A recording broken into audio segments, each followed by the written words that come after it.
Olá pessoal, sejam todos muito bem-vindos a mais um Roteiro Espírita, aqui do Centro Espírita Allan Kardec. Que Jesus possa estar sempre em nossos corações. Nós vamos hoje avaliar alguns textos do Evangelho segundo o Espiritismo, do Evangelho do Cristo, com o assunto riquezas, que nós escolhemos para tratar no dia de hoje. Quando a gente fala de riqueza, a gente sempre pensa na riqueza material. A riqueza que nós temos como dinheiro, como bens ou qualquer coisa material que nós possamos ter, que nos remete a ser ou ter uma riqueza. Mas na verdade, hoje nós vamos falar a respeito de todos os tipos de riquezas e o que elas podem nos causar.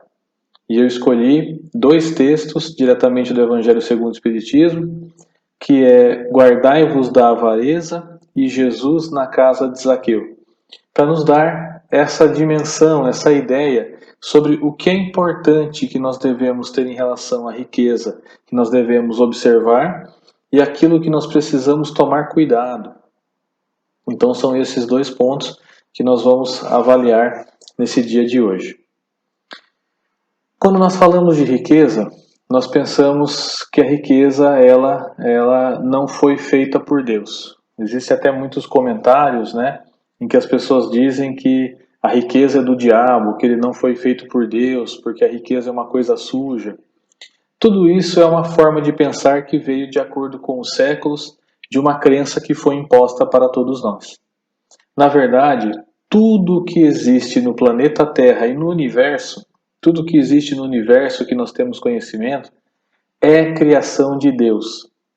Então o dinheiro foi algo que Deus permitiu que existisse em nosso planeta, criado pela inteligência do homem, da sua criatura, para que nós pudéssemos ter o desenvolvimento social, o desenvolvimento intelectual, o desenvolvimento até moral das nossas situações. Então nós vamos encontrar essa riqueza sendo trabalhada em vários aspectos diferentes. Então, por exemplo, se eu tenho uma riqueza e essa riqueza me consome, o problema não está na riqueza que me consome, mas sim em mim, que me permito ser consumido pela riqueza. Assim como o exemplo de uma pedra, por exemplo. Da mesma forma que a pedra pode construir um lindo castelo, uma linda casa, uma linda edificação, a pedra pode machucar a cabeça de alguém. Basta o movimento, a ação que eu dê para essa pedra. E quem dá essa ação? Sou eu. Eu que escolho a ação. Eu que escolho o que fazer para essa pedra. Então a mesma coisa é a riqueza. A riqueza pode construir coisas maravilhosas, como pode destruir em diversas situações as pessoas em si. Então nós vamos encontrar nessas duas passagens que nós vamos avaliar hoje todas as possibilidades da riqueza e o que ela pode trazer para nós. Em uma delas, dos textos analisados, no Guardai-vos da avareza, Jesus nos oferece uma parábola, que nós vamos avaliá-la, que nós vamos entendê-la. Então, nós vamos encontrar dentro do texto do Evangelho, no capítulo 16, Servir a Deus e a Mamon, nós vamos encontrar um riquíssimo e completo conteúdo sobre a questão da riqueza. Primeiro ponto da riqueza que nós vamos avaliar, a questão da avareza. Eu vou ler o texto para vocês e a gente vai discutindo conforme ele for acontecendo. Então, primeiro texto, Guardai-vos da avareza. Tá? Capítulo 16, Servir a Deus e a Mamon. Item 3. Então lhe disse um homem da plebe. Ou seja, Jesus estava entre as pessoas, Jesus estava entre as pessoas trazendo o seu conhecimento, trazendo sua palavra, trazendo o seu a sua mensagem divina, quando um homem da plebe chama a atenção dele e faz a seguinte pergunta. Mestre, ou melhor, faz a seguinte colocação. Mestre, diz a meu irmão que reparta comigo da sua herança. Olha a solicitação que o homem faz para Jesus. Diga a meu irmão que ele reparta comigo a sua herança. Porém Jesus respondeu, homem, quem me constituiu a mim juiz ou partidor sobre vós outros? Depois lhe disse: guardai-vos e acautelai-vos de toda avareza, porque a vida de cada um não consiste na abundância das coisas que possui. Por que Jesus deu essa resposta para esse homem? Por que será que o homem fez essa colocação e Jesus responde dessa maneira? Primeiro, que o homem via em Jesus alguém que pudesse resolver os seus problemas. Então a gente tem bastante isso, né? Nós às vezes vemos em outras pessoas, tipo, não, essa pessoa pode resolver o meu problema. Ela vai resolver o meu problema. Ela é uma pessoa extremamente evoluída, é uma pessoa extremamente elevada. Então, se eu pedir algo para ela, essa pessoa vai ter que me ajudar. Ela vai precisar me ajudar. Então ele foi, viu no Cristo alguém que pudesse fazer isso e resolveu então falar para Jesus: olha, fala para o meu irmão repartir comigo a sua herança. Mas espera aí, se eles eram irmãos, eles já tinham a herança. Por que ele não poderia ter repartido a melhor parte com ele?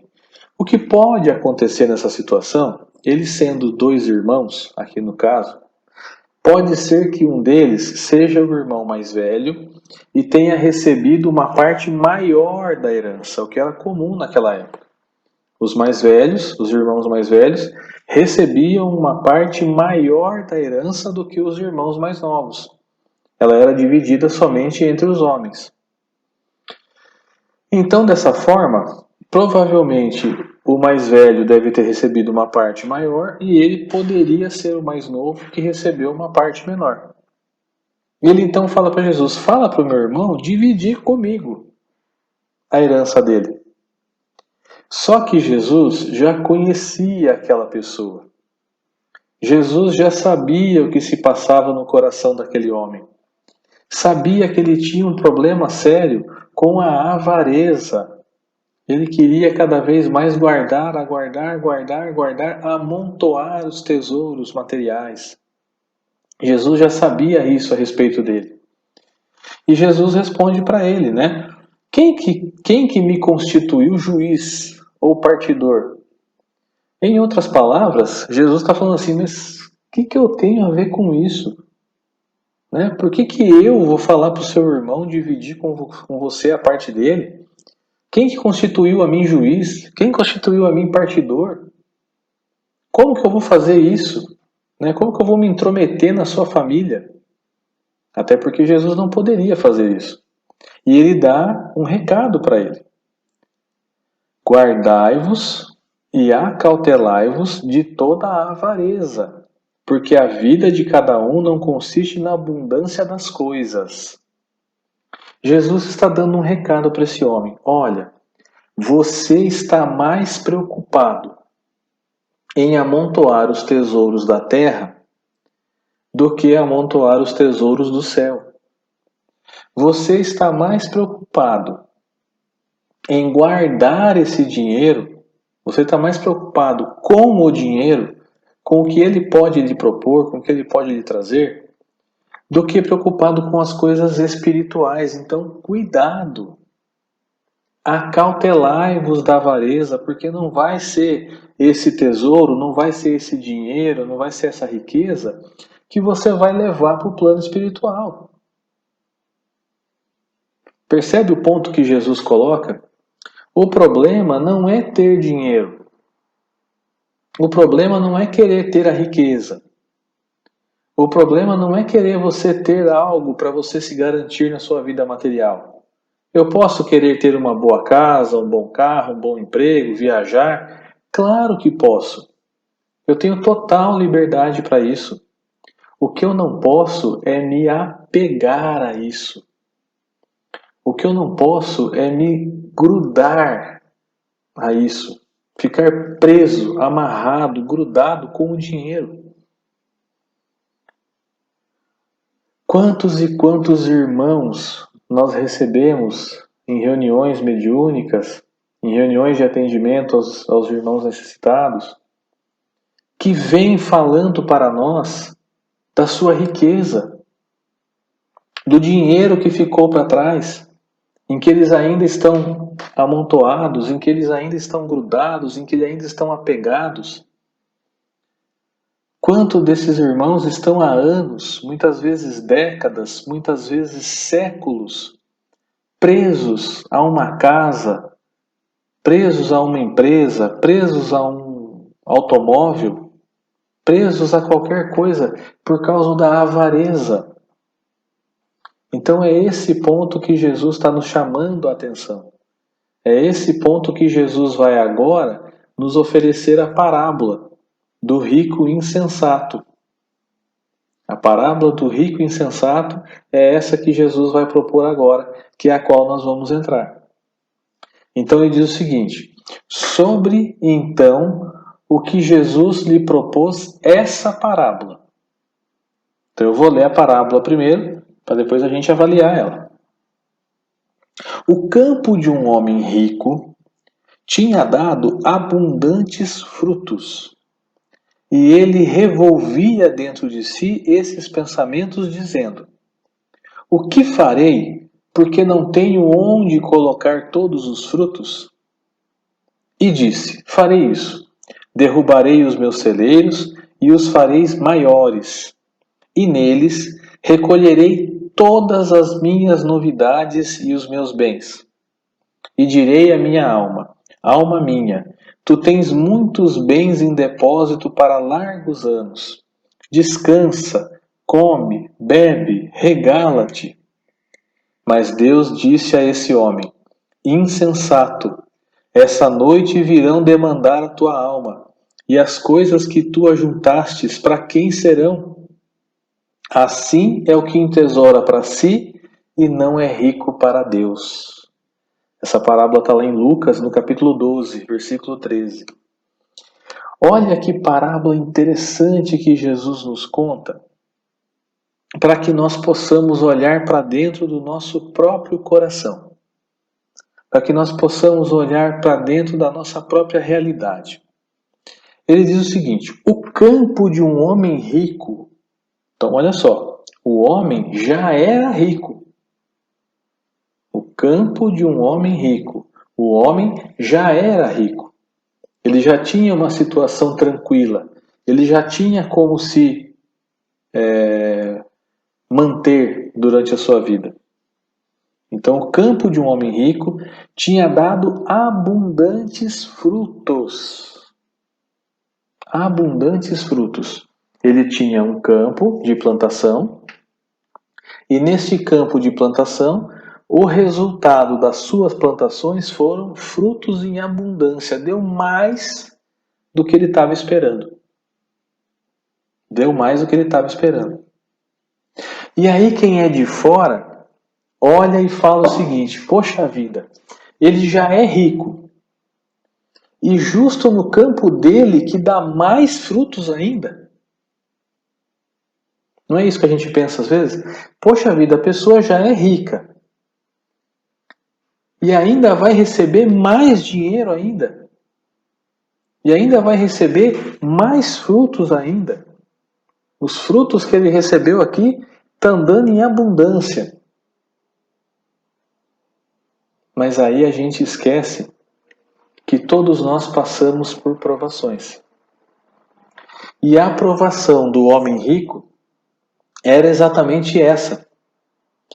Os seus frutos dando mais, dando em abundância, o que ele faria com esses frutos em abundância? Qual seria a sua forma de agir perante esses frutos que foram dados em abundância? Então ele vai dizer o seguinte: ele revolvia dentro de si os seguintes pensamentos, dizendo: o que fazer, porque não tenho onde recolher todos os meus frutos? Ele está pensando: meu Deus, eu não tenho onde colocar tudo isso de fruto. Eu não tenho onde colocar tudo isso que deu na minha plantação. O que eu vou fazer? O que eu vou fazer com isso? Ora, ele poderia ter pensado em N saídas. Ele poderia ter pensado, por exemplo, numa saída, em chamar alguns meeiros e vender os frutos de meia. Tipo, olha, tá aqui os meus frutos, o que você vender, metade é meu, metade é seu. Ele estaria fazendo com que a economia daquela região estivesse rodando, estivesse funcionando. E outra, ele poderia ajudar uma série de pessoas que poderiam estar numa situação de necessidade. Ele não. Ele pensava assim, o que eu vou fazer com os meus frutos? Tenho tantos frutos, o que farei com eles? E ele diz, farei isso, derrubarei os meus celeiros e os farei ainda maiores. Ou seja, ele já era um homem rico, ele já tinha celeiros, ele ficou se perguntando, o que eu vou fazer? Já sei. Vou fazer celeiros ainda maiores. Vou aumentar ainda mais os meus celeiros para poder garantir que todos os frutos possam caber dentro deles. E disse mais ainda, neles recolherei todas as minhas novidades e meus bens, e direi à minha alma, ou seja, ele ainda ia dizer para si mesmo, alma minha, tu tens muitos bens em depósito para largos anos, descansa, come, bebe, regala-te. Então ele disse, olha, você tem para você aí provisão para diversos anos, então come, bebe, aproveita, esquece dos demais, esquece dos outros, esquece que podem haver necessitados, esquece que podem haver pessoas querendo um emprego, querendo uma oportunidade, esquece. Pensa em ti, alma minha. E é isso que ele falava para a sua alma. Então Deus, na parábola, disse para esse homem, insensato, esta noite virão demandar a tua alma. E aí? O que ele está falando? Meu filho, essa noite você vai desencarnar. Nessa mesma noite em que você fez tudo isso que você fez, que você teve os seus frutos em abundância, que você teve tudo isso em favor a você, e que ao invés de pensar em ter com que a sua riqueza movimentasse a economia, movimentassem as pessoas, ao invés de fazer isso, você não. Você literalmente sentou em cima da sua riqueza para você. Esta noite, você vai desencarnar. E as coisas que tu ajuntastes, para quem serão? Tudo isso que você ajuntou, tudo isso que você conseguiu, esse plano seu aí de aumentar o celeiro, tudo, para quem que vai ficar? Para quem? E diz, assim é o que entesoura para si e não é rico para Deus. Então não adianta nada, você entesourou apenas para si, mas não entesourou para Deus. Ele não está falando aqui que ele tinha que dar a sua produção. Até porque não adianta a gente dividir a riqueza do mundo em partes iguais, porque em 10 anos nós teríamos pessoas ricas novamente e pessoas pobres novamente. Porque cada um tem um jeito de lidar com o dinheiro, tem um jeito de lidar com a riqueza. Tem alguns espíritos que já estão mais acostumados a esse trabalho. Tem alguns outros que ainda estão apanhando, trabalhando, aos poucos conseguindo se ajustar para poder entender a riqueza.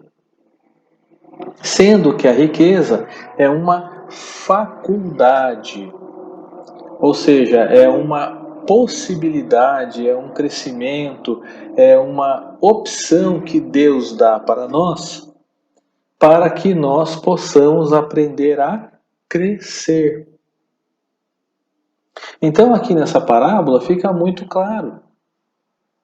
Ao invés dele se preocupar em fazer crescer para os outros, ele não. Ele estava preocupado apenas com ele. Apenas com o que ele ia ganhar, apenas com o que ele ia produzir para ele.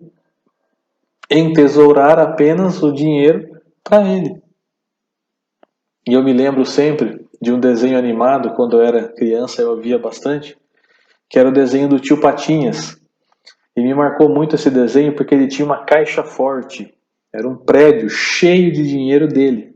Ele não colocava em banco o dinheiro dele, ele tinha a própria caixa forte dele. E todos os dias de manhã ele passava nessa caixa forte para mergulhar no seu dinheiro, para nadar no seu dinheiro. Então isso é uma forma de mostrar a pessoa que é extremamente tem uma extrema avareza. É dela, é para ela. Porque pelo menos se ela coloca no banco, o banco vai movimentar esse dinheiro de alguma forma. É igual a parábola dos talentos. Cada um recebe um talento e cada um trabalha de uma forma. Então imagine o seguinte, imagina que você receba uma grande fortuna, um grande dinheiro, uma grande quantidade. O que você vai fazer da sua vida e da vida dos outros com esse dinheiro? Você vai ficar com ele todo para si? Ou você vai dar uma forma de fazer com que esse dinheiro desenvolva a sociedade na qual você está inserido? Você pode abrir empresas que podem dar trabalho, que podem gerar empregos. Você pode fazer várias coisas com esse dinheiro para que as outras pessoas, através do seu esforço também, possam conseguir se sustentar. Então essa é a missão, vamos chamar assim, daquele que recebe uma grande riqueza no planeta Terra. Essa é a missão. Porque imagine o seguinte, vamos falar agora em termos de reencarnação. Como funciona a justiça divina com todos aqueles que recebem uma riqueza? Porque a riqueza, a gente, como eu disse, a gente sempre vai pensar primeiro na riqueza material. Mas, por exemplo, se você recebe uma capacidade muito grande, é uma riqueza também. Por exemplo, você recebeu uma inteligência muito grande para essa encarnação. Você recebeu uma voz maravilhosa para cantar nessa encarnação. Você recebeu uma capacidade intelectual maravilhosa para ensinar nessa encarnação. Tudo isso é riqueza. Todas essas são riquezas que nós estamos recebendo em nossas reencarnações, para que nós possamos aprender a compartilhá-las. Compartilhá-las. Se você receber uma riqueza, e todos nós de alguma forma recebemos uma riqueza. Cada um de nós tem uma capacidade, tem uma facilidade, tem alguma coisa que a gente faz com mais facilidade. São riquezas que nós recebemos para que nós pudéssemos reencarnar e aprender a lidar com elas. Vamos dar dois exemplos. No primeiro exemplo, nós vamos colocar uma pessoa rica financeiramente. Ela encarna e no seu planejamento espiritual está que ela vai ter uma grande fortuna. Então, ou ela ganha essa grande fortuna através do trabalho, através de alguma coisa, ou ganha numa mega-sena, numa loteria, numa alguma coisa, ganha, ou ela recebe de herança esse dinheiro, ela recebe uma grande fortuna. O que ela vai fazer com essa grande fortuna? Como nós falamos até agora e como nós vimos na parábola. O objetivo é que ela desenvolva a sociedade onde ela está colocada, onde ela está inserida, para que as pessoas, através das suas possibilidades, do seu esforço próprio, possam crescer também, materialmente falando. Eles possam se desenvolver, vamos assim dizer. Então, a pessoa recebe essa capacidade, recebe essa fortuna e ela tem que desenvolver a sociedade onde ela está inserida com empregos, com possibilidades, ou desenvolver a educação, ou desenvolver a parte científica, ou desenvolver a parte tecnológica. Ela tem que desenvolver, porque o dinheiro é colocado no mundo, as grandes fortunas, para isso, para o desenvolvimento. As pessoas se desenvolvem através dessas possibilidades que recebem. Só que aí essa pessoa, ao invés de fazer isso, ao invés de desenvolver a sociedade, desenvolver o lugar onde ela está, ela faz o contrário. Ela permite que o egoísmo tome conta. Ela permite que a avareza tome conta. Ela vai então, ao invés de ajudar a sociedade, ela vai literalmente sentar em cima do seu dinheiro, vai impedir que as pessoas se desenvolvam e pior, com o dinheiro ela ainda massacra os mais pobres, que é o pior que se pode fazer quando se tem dinheiro. Ela massacra os mais pobres.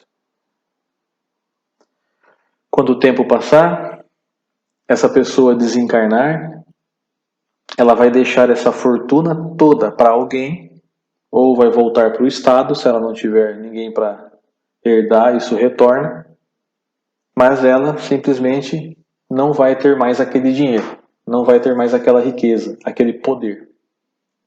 Ela vai sofrer por um período, enquanto ela estiver no começo do seu desencarne, nos primeiros períodos, até ela encontrar a sua consciência, o seu estado de consciência equilibrado de novo, e aí ela retorna para o plano espiritual. Chegando lá, vai ser feito uma reunião, né? Uma reunião com aquele espírito, com os espíritos superiores, para poder falar para ele, olha, nisso você acertou, nisso você errou, vamos planejar aí as próximas reencarnações. E isso os espíritos nos falam através das obras do Chico, através do próprio livro Céu e Inferno de Kardec, através de diversos livros que nós vemos que é feito esse planejamento. Então chega lá e fala, olha, a riqueza que você recebeu, ao invés de você realizar esse planejamento aqui que estava preparado para você fazer, você não fez. Você fez outra coisa, ficou com o dinheiro só para você. Você aproveitou o máximo, bebeu, regalou-te, né, como diz aqui na parábola. Descansou, comeu, bebeu, regalou-te. Aproveitou. Né? Em outras palavras, aproveitou o dinheiro que você tinha. E ainda massacrou os mais pobres. Você não sabe ainda fazer uso da riqueza. Você precisará de uma reencarnação de expiação. Expiar é reparar os enganos. Você vai precisar de uma reencarnação onde você vai reparar os enganos que você cometeu. E só há uma forma de você reparar os enganos que você cometeu. É não tendo a fortuna. E aí, dependendo do caso, ela pode ir para o grau mais alto da pobreza, até os pontos em que ela pode encarnar recebendo um salário mensal e ter que se equilibrar com esse salário que a grande maioria faz. Ela vai receber uma reencarnação de expiação recebendo a situação contrária. Contrária. Então ela vai, reencarna numa família pobre e cresce, tendo a riqueza muito perto dela, para ela ver, para ela lembrar, para aquilo ajudá-la a entender. E necessitando que alguém faça bom uso da riqueza para que ela possa ser agraciada e que ela possa trabalhar e mostrar a sua possibilidade. Percebe a magnitude que é a grandeza do conhecimento de Deus? Ele permite, através de uma nova encarnação, que aquela pessoa receba o contrário para ela aprender. Ela vai passar por dificuldades, ela vai passar por apertos, ela vai passar por diversas situações. Vai desencarnar, vai voltar para o plano espiritual, e aí vai ser feita a reunião de novo. E aí, meu amigo, minha amiga, você conseguiu entender como é que funciona a riqueza? Aí é feita uma análise e fala, olha, você não conseguiu. Você não aceitou ainda, você não entendeu ainda o porquê da riqueza. Vamos para mais uma reencarnação de expiação.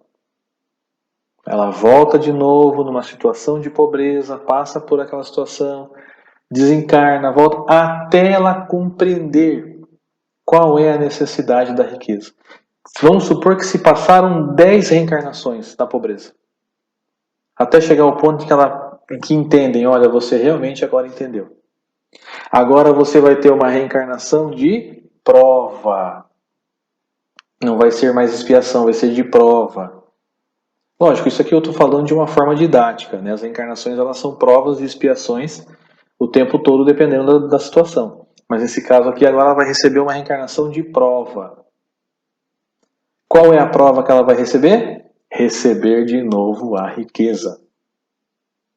Vem a fortuna de novo para ela reencarna na fortuna e aí ela vai poder mostrar se ela realmente entendeu o bom uso ou se ela não entendeu. Se ela provar que ela entendeu, aquilo está garantido e ela conseguiu passar por esse aprendizado, o da fortuna material. Se isso não aconteceu, ela volta para reencarnações na situação contrária até que ela consiga de novo uma situação favorável a ela. Interessante, né? Um outro exemplo, uma outra forma de riqueza. A pessoa recebe uma riqueza intelectual muito grande, uma inteligência muito grande. E essa inteligência ela teria que utilizar para que pudesse se desenvolver a sociedade também em que ela está inserida. Através da sua inteligência, ela desenvolver mecanismos que auxiliam o desenvolvimento da sociedade. Só que ao invés disso, ela criou um mecanismo que destrói a sociedade. Ela criou mecanismos que destroem as pessoas, que machucam as pessoas. Ou através da sua inteligência, ela ficou egoísta sobre aquilo e não desenvolveu nada, simplesmente ficou numa situação de orgulho, de vaidade, de prepotência e não desenvolveu nada. A mesma coisa acontece com ela, ela vai voltar para o plano espiritual. Vai passar por aquela reunião de alinhamento. E vão falar, olha, você vai precisar passar por uma situação contrária a ter o desenvolvimento intelectual para que você possa receber o conhecimento.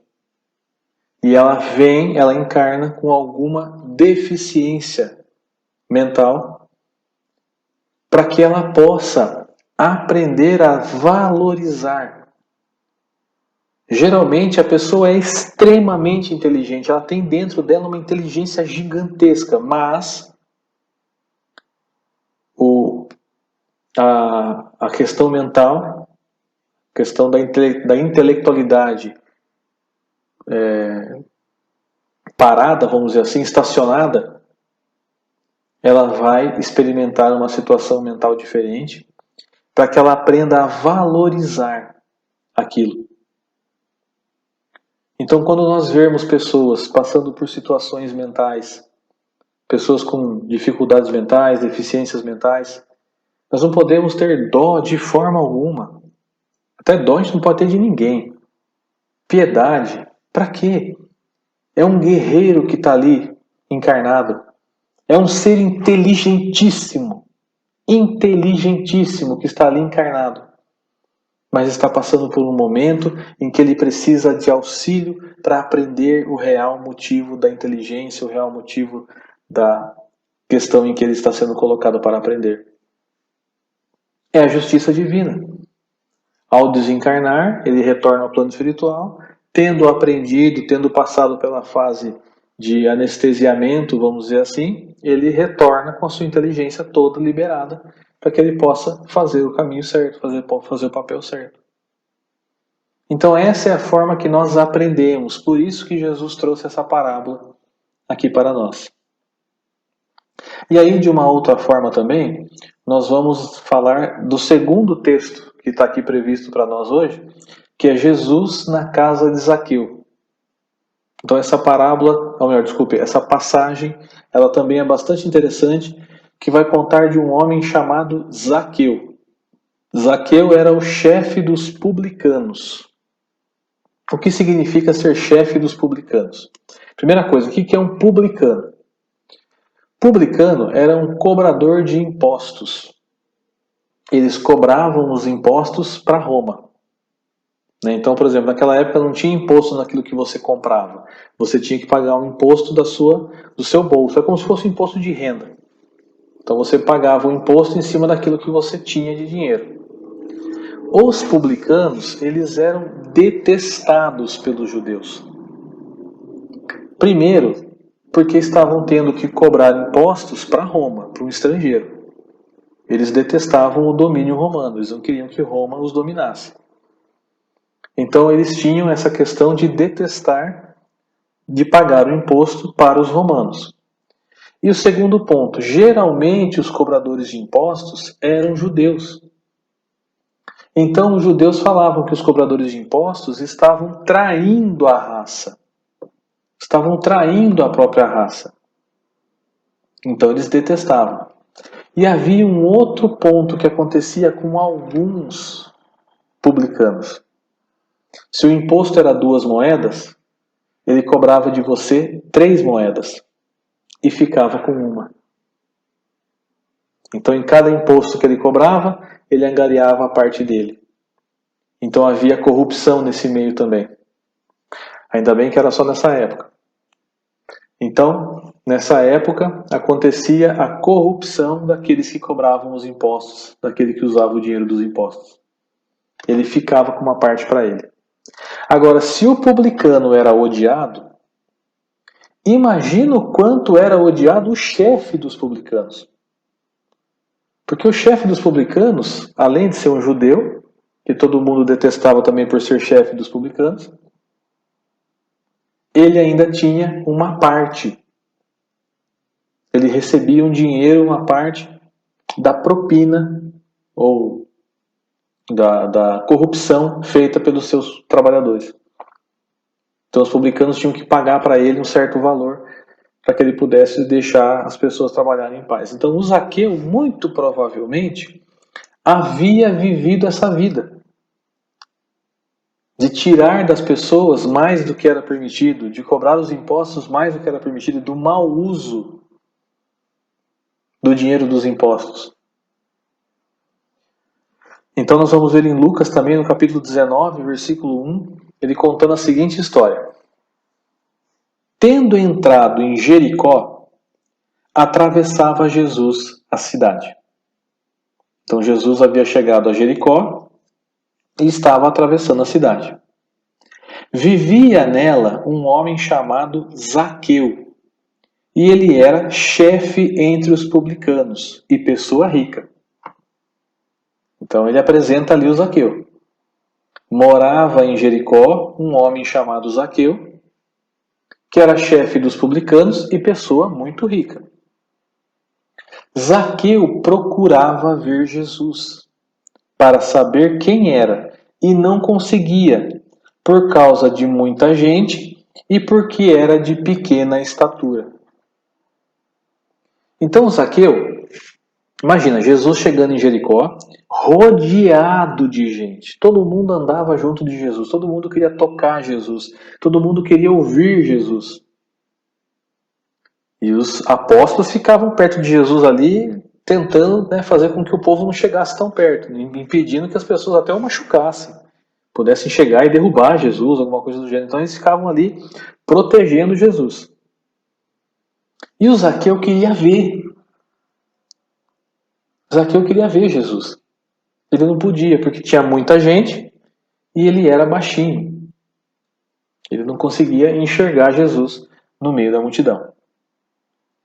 Por esse motivo, correu adiante, subiu em um sicômoro para o ver, porque ali havia de passar. Sicômoro é uma figueira, né? É uma figueira. Ele sobe na figueira para ver Jesus passar. Porque da figueira ele estava numa posição legal para ele poder visualizar quando o Cristo passasse.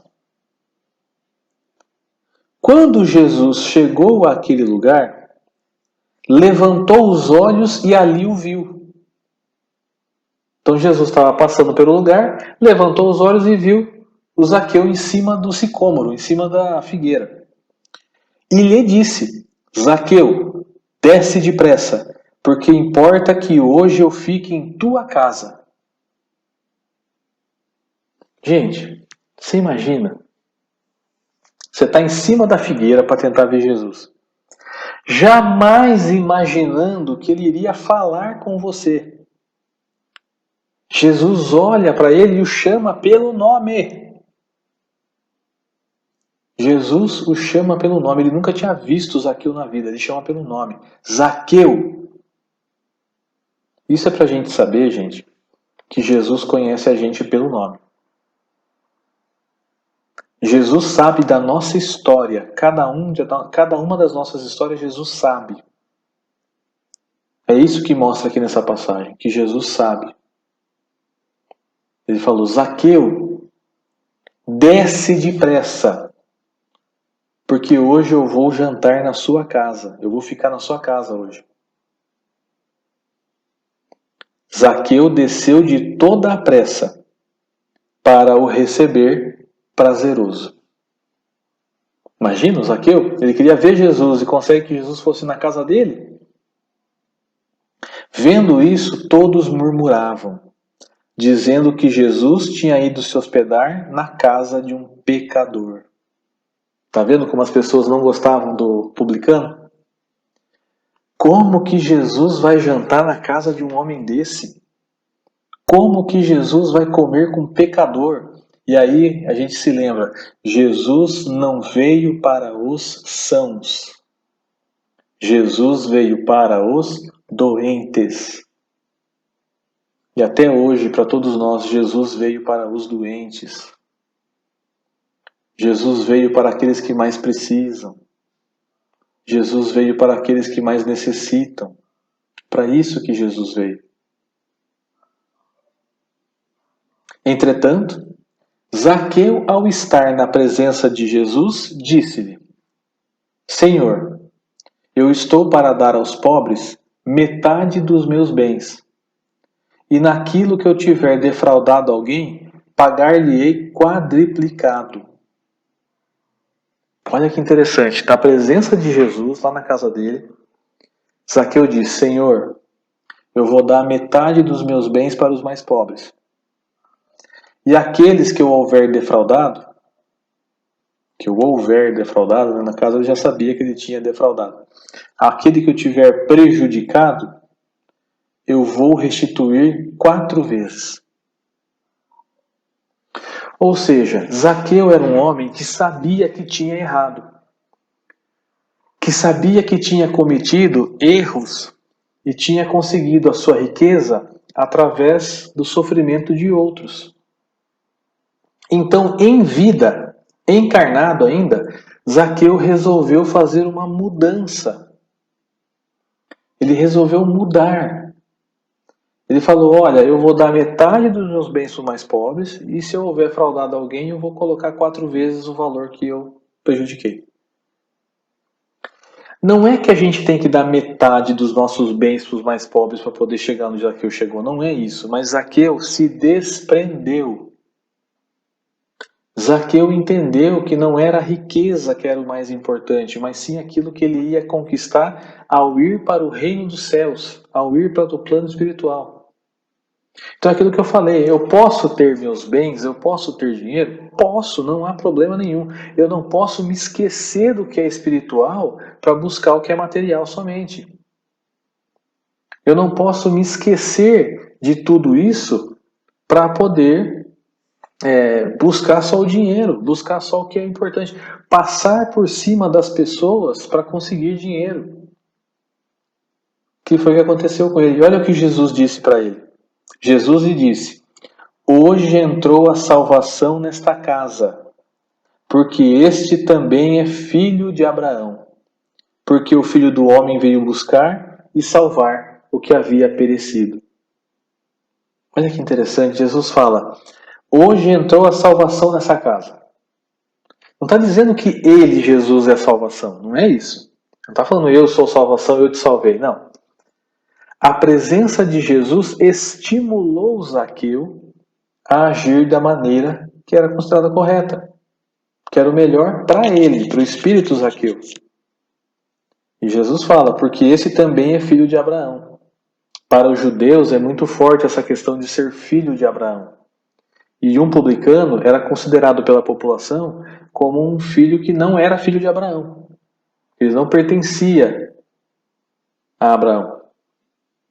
Jesus falou, não, aqui tem um filho de Abraão. O filho do homem, como Jesus se chamava, o filho do homem, veio buscar e salvar o que havia perecido. Então Jesus nos fala que ele veio buscar e veio salvar aquele que havia se perdido. Era o filho pródigo que retornava ao lar. É como se fosse a parábola do filho pródigo. Estava acontecendo ali naquele momento. Então, gente, olha que interessante. Como que Jesus nos ensina a tratarmos a relação nossa com a riqueza, com o dinheiro. Não só com a riqueza material, com o dinheiro, mas com as riquezas que nós recebemos e para que nós possamos auxiliar os mais pobres, aqueles que não têm essas facilidades que nós temos. Então que nós possamos pensar nisso hoje. Quais são as facilidades que eu tenho? Como eu posso ajudar aqueles que precisam? O que eu posso fazer com essa facilidade que eu tenho hoje para ajudar aqueles que mais precisam? Eu tenho capacidade de ouvir, eu consigo ouvir bem as pessoas, eu sou uma pessoa paciente. Então, empreste o seu ouvido para ouvir aqueles que precisam, que estão sofrendo. Se você tem uma boa dicção, se você fala bem, se você se comunica bem, utilize isso para se comunicar com aqueles que não têm tanta facilidade. Se você tem uma inteligência muito grande, uma intelectualidade muito grande, ajude as pessoas a desenvolverem a sociedade que nós estamos vivendo para que ela seja melhor. Se você tem muito dinheiro, se você tem uma fortuna, uma riqueza muito grande, auxilie o planeta a se desenvolver com coisas importantes, com coisas que sirvam para todos nós, que possam se desenvolver. Então, assim, nós encerramos o nosso trabalho de hoje. A nossa palestra de hoje se encerra aqui com o desejo de que todos nós possamos utilizar as nossas riquezas e que elas possam estar sempre junto das nossas necessidades de reparação, com a nossa necessidade de crescimento e que a gente consiga realizar tudo aquilo que nós planejamos para a nossa encarnação. Um grande abraço a todos, que Jesus nos abençoe e que nós possamos estar juntos aqui brevemente mais uma vez aqui no Roteiro Espírita. Até mais.